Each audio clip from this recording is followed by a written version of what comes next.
Be safe. Many of us may have stumbled upon the acronym on the internet or seen it on banners or flyers around Road Town at least once over the past year. But what do we really know about it? JTV sat with Chris Giorse recently to find out about the program. Giorse is the founder and director of BSAFE and a long-time cyclist. He gave us the history behind the BSAFE program, explaining why he decided to get involved in such a project.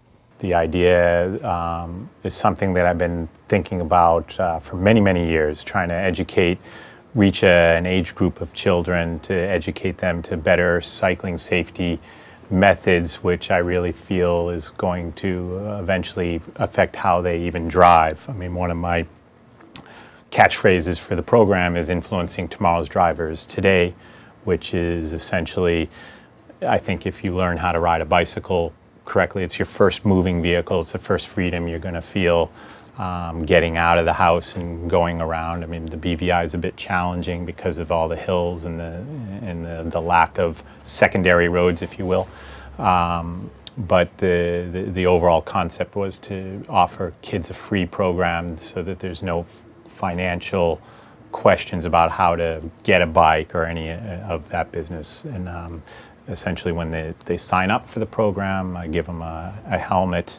They get the helmet when they graduate.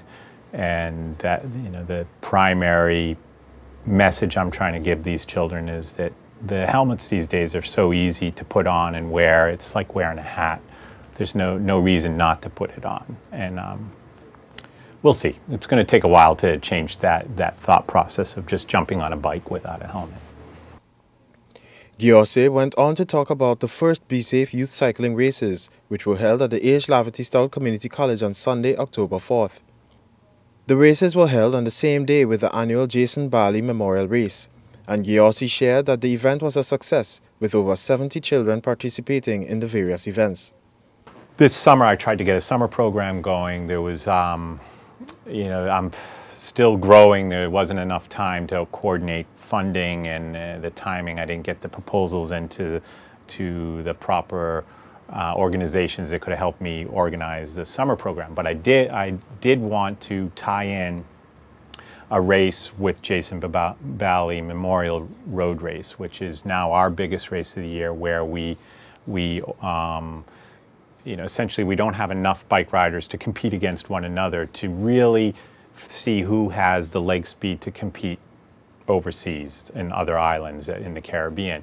So the Jason Bally brings in a lot of foreign riders. It's a good meter, you know, a stick to measure how we're doing as a nation, if you will.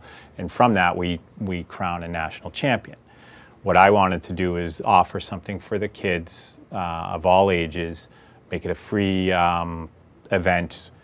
They didn't have to own anything. I just provided the bikes and did it in a format that was like on track or in BMX, where there's only a certain amount of lanes, if you will.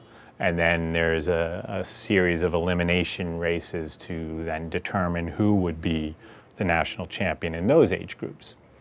And it's quite, I was pleasantly surprised because we didn't have much time to organize it. I had only just got my vehicle back on the road because I put in a big effort to improve some of the things that I'm trying to do this year.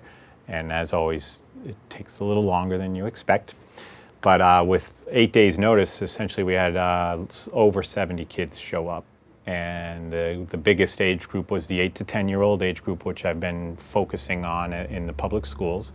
I think there were close to 30 in that age group, so we had to run 6 or 7 races to get to that final event, which was really neat because that's the first time in the BVI we've ever had that many of any age group. I mean, there were even 10 girls in that age group, and that's, if I can keep that momentum, it's going to be really exciting for the BVI in the future for cycling. Giorse also explained that the BSAFE program serves 2 purposes, one of which is to teach cycling safety as the name implies, and the other is to help mold future riders in the territory by encouraging a love for the sport. My whole life revolved around sports, the sport of cycling. And as I grew up and realized that it was my profession, as it became more and more important, I realized that I wasn't taking as many what might be called stupid risks as was seeing other riders take. Basically, there is the important thing when I go into the schools and I'm offering the BSAFE program at this targeting the class 3, that free program. I emphasize this is not about racing. This is about learning safe riding techniques. But at the same time, I'm watching the students that are really competitive and they have a hard time not passing, because I have all these techniques of getting them riding around through obstacles. And a lot of times if you get onto the festival grounds, you would see them riding around like follow the leader. I call it follow the leader. And if you make a mistake, you have to go to what I call the back of the bus. And there's all these young students, boys and girls, that want to pass the person in front of them.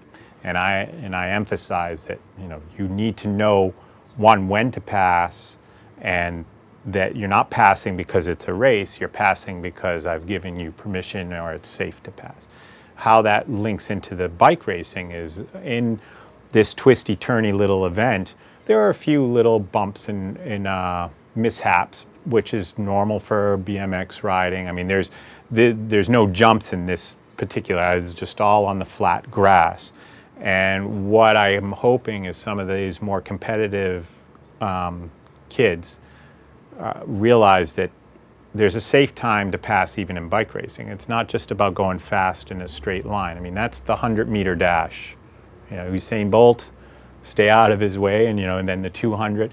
The bike racing's a little different. You have to share the road a bit and make your move when it's the right time. And I'm hoping that we can, one, to have 70 kids show up as a first-time event. That's really exciting because that's going to give us some selection. Right now, we have no selection for young athletes, young cyclists. Running is doing great, and I really love watching all the track and field and all the runners that are developing out of that, because it's competitive.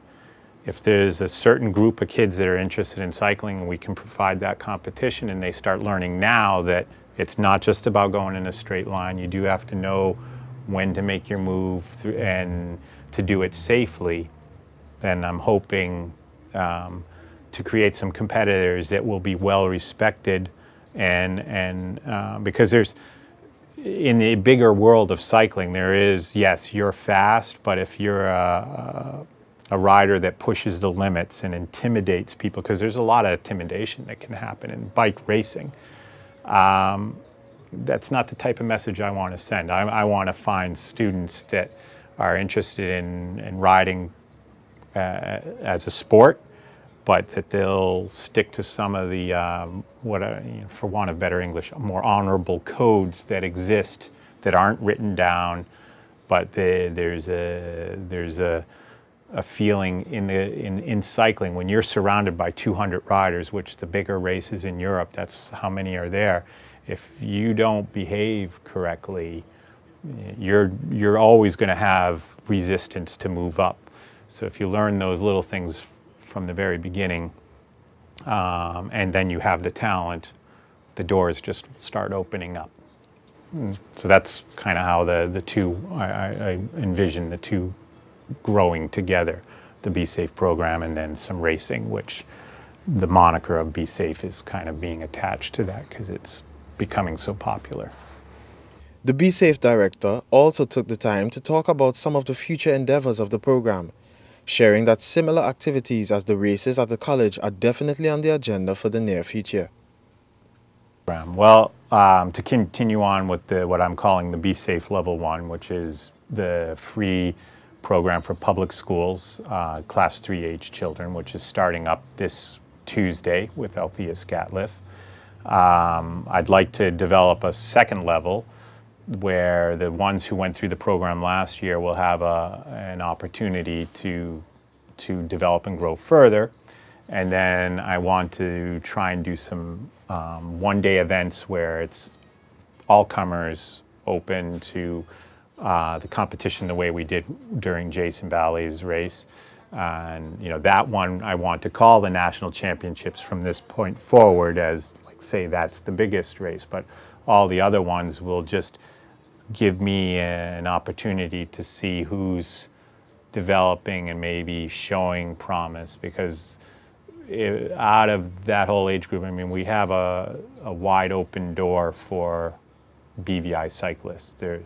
We have no young cyclists really, and there are a few, but I think the infrastructure wasn't quite there for them at the time. Now, if I can provide an infrastructure, a reason to show up and race, a reason to dedicate some time, and that there's a potential reward.